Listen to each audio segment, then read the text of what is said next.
Welcome or welcome back to another video. Thank you so much for being here. I'm so happy you are, and I hope you're doing well. Today is Hunter and I's 5-year anniversary, which sounds crazy saying it out loud, but we're about to have a really special day because obviously 5 years is no small accomplishment. And honestly, we've been talking a lot about engagement and marriage and future plans, and that might be coming up very soon. So this might be the last dating milestone that we celebrate together. So we both really want to make today just a little bit extra special. As y'all just saw, we went out for a nice little breakfast date. It's a little later now, and honestly, we've just been kind of lazy.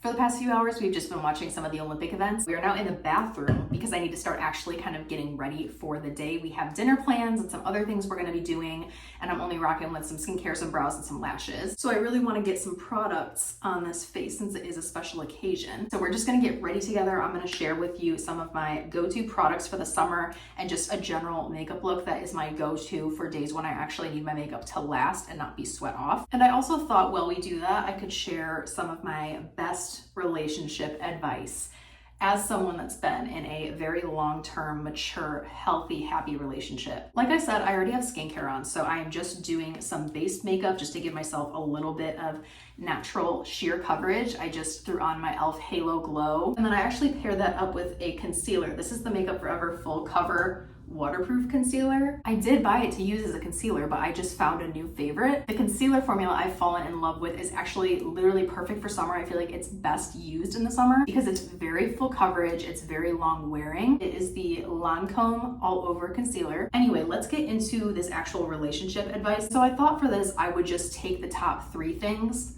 I've learned from this relationship. I've learned a lot from all of the relationships in my lifetime, but I feel like there's 3 specific things that this relationship has really taught me that I believe are 3 very important aspects of a mature relationship. My first point is that trust and open, straightforward communication are the foundation of a sturdy relationship.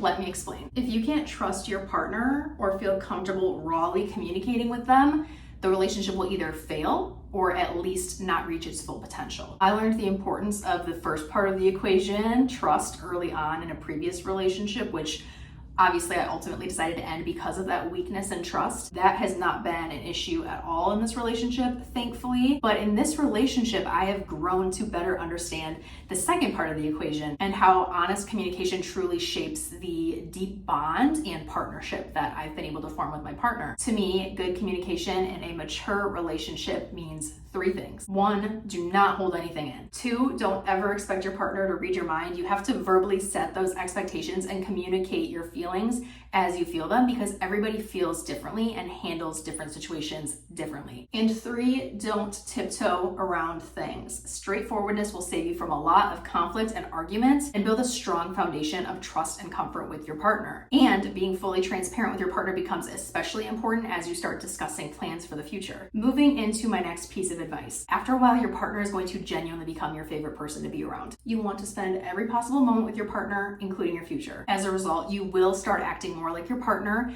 and they'll start acting more like you too. So keep that in mind and treat your partner how you want to see them treat you. What I'm saying here is don't be acting some type of way and then be surprised when your partner pulls the Uno reverse card on you. Likewise, don't expect your partner to do something for you that you haven't bothered doing for them. Also, make sure that what you want from them isn't something that's going to require them changing who they are. And of course, if it does require them changing who they are, maybe it comes down to maturity or character, then maybe it's time to just move on altogether. Because the person you start the relationship with is not going to change that much over the years. What you sign up for, you're kind of in it for the long haul. I mean, things can get better, things can improve, but that person at their core is not going to change. And even if they did, it's not going to be by your doing. It's on God's time. It's a God-sized issue. That's not your issue to fix. The last piece of advice I have for you is to realize your partner's love language and love them that way. If you haven't heard of love languages, there are little online quizzes and things you can do to find yours.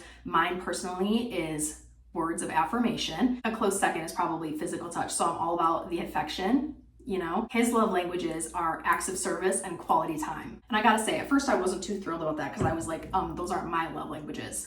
We have completely opposite love language. But when I tell you, I started loving him with his love languages and he started loving me with mine, we both started to see the beauty in each other's love languages. I started to have a newfound appreciation for his love languages and vice versa. And honestly, I've always been a words girl. That's what got me into trouble in my first relationship, where I had an issue with trust because I was, I gave into the sweet talk. We've probably all been through it. But now having a partner who expresses love through actions, it really has shown me how much I actually appreciate actions over words, because words can easily be faked. All you have to do is speak them into existence. Actions take a lot more effort than words do. So I've really grown to appreciate both receiving his love languages from him and also giving his love languages back to him. And I think the same effect happened with him, because he now likes to have those words of affirmation. He now likes to have a little bit more physical touch as well. And we really just kind of molded into one another. That's really what a true mature relationship is.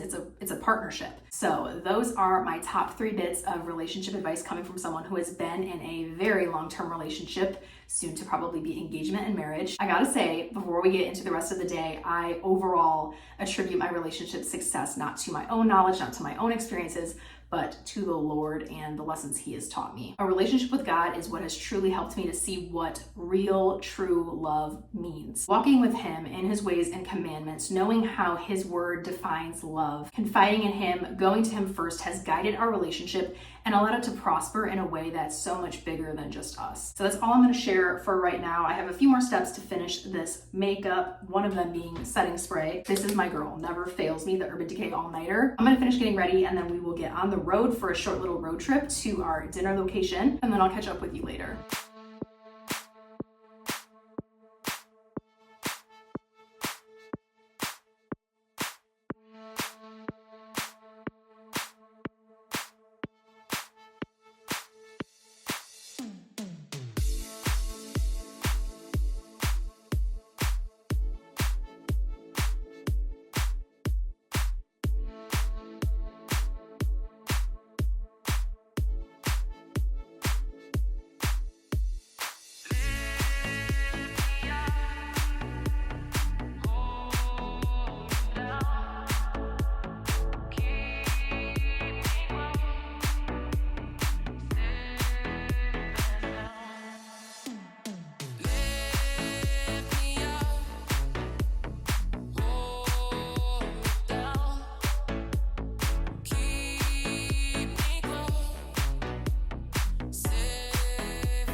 How ironic that I'm closing this vlog out now being solo. Not solo like that though, okay? Don't get it twisted. We are like this, but solo just for tonight because Hunter has a work event that is after normal office hours. Him and his team are at a sports game for the night. So he left our apartment at 5:30. It's now about 7 and he won't be getting back until after 9. So that's what we're working with tonight. And I just wanted to close out this vlog here because I'm about to start a new one, like literally right now. I'm outside of Chipotle and I'm about to treat myself since it is just me tonight and you know, I'm a little lonely. This video was a little bit shorter, so if you're new here and you want to get to know me a little bit better, if you want to get to know Hunter and I's relationship a little bit better, definitely subscribe and stay tuned for next week's video, which is going to be a weekly vlog in which, like I said, we're gonna have some good eats, we're gonna get our munch on, and I'm going to fill you in on some more relationship updates, more so regarding engagement and marriage. So I hope to see you in the next one. I hope you have a really great week.